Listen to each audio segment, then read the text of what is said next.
சின்ன வெங்காயம் குட்டி குட்டியாக நறுக்கி வச்சுக்கோங்க.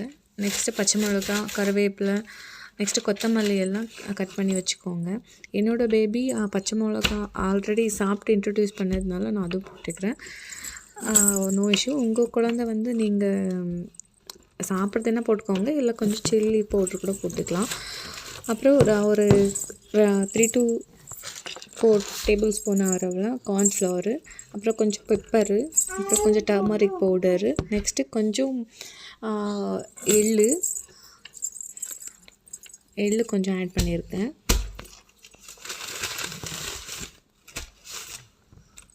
அப்புறம் சீரகம் பவுடரு. உங்களுக்கு சீரகம் பவுட்ரு வந்து எவ்வளோ வேணுமோ போட்டுக்கோங்க. நான் கொஞ்சம் பேபிக்கு நல்லா ஜீரணம் ஆகட்டும்னு சொல்லிவிட்டு கொஞ்சம் அதிகமாகவே போட்டுருக்கேன்.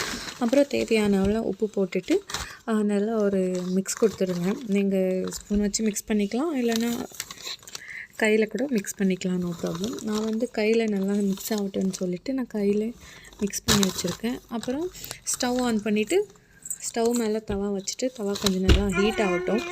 நீங்கள் வேணும்னா கீழே வந்து தவா ஆயில் ஸ்ப்ரெட் பண்ணிக்கலாம். நான் வந்து ஃபஸ்ட்டு அப்படியே கட்லெட் பண்ணி போட்டுட்டு அப்புறமா ஆயில் விட்டுக்கலான்னு இருக்கேன். ஏன்னா நான் கொஞ்சம் ஸ்மூத்தாக பேபிக்கு செய்கிறதுனால கொஞ்சம் கன்சிஸ்டன்சி வந்து கொஞ்சம் ஸ்மூத்தாகவே செஞ்சுக்கிறேன். அப்புறம் தேவையான அளவு ஆயில் இல்லைன்னா கீ விட்டுக்கலாம். ஸோ அவன் வந்து கீ அவ்வளோவா பண்ணதில்லை. ஸோ அதனால நான் ஆயிலே செஞ்சுக்கிறேன். அப்புறம் கொஞ்சம் நேரம் ஆனதுக்கப்புறம் 2 சைடும் நல்லா டர்ன் பண்ணிவிட்டு நல்லா வேக வச்சு போடுங்க. நான் வந்து இது ஒரு 1.5 இயர் கிட்ட இருக்கிற பேபிக்கு தான் நான் வந்து இந்த ரெசிபி செஞ்சுட்டு இருக்கேன். நீங்கள் வந்து 1 இயர் மேலே நீங்கள் வந்து பார்த்து செஞ்சுக்கோங்க, உங்கள் குழந்தைக்கு தேவையான அவ்வளோ கன்சிஸ்டன்சியில். நெக்ஸ்ட்டு கட்லெட் எல்லாம் ரெடி ஆகிடுச்சு. நல்லா கொஞ்சம் மீடியம் ஃப்ளேமில் வச்சு நல்லாவே பாயில் பண்ணிக்கோங்க. கொஞ்சம் டைம் எடுத்து பாயில் பண்ணிக்கோங்க. நல்லா உள்ளெல்லாம் நல்லா வேகணும்.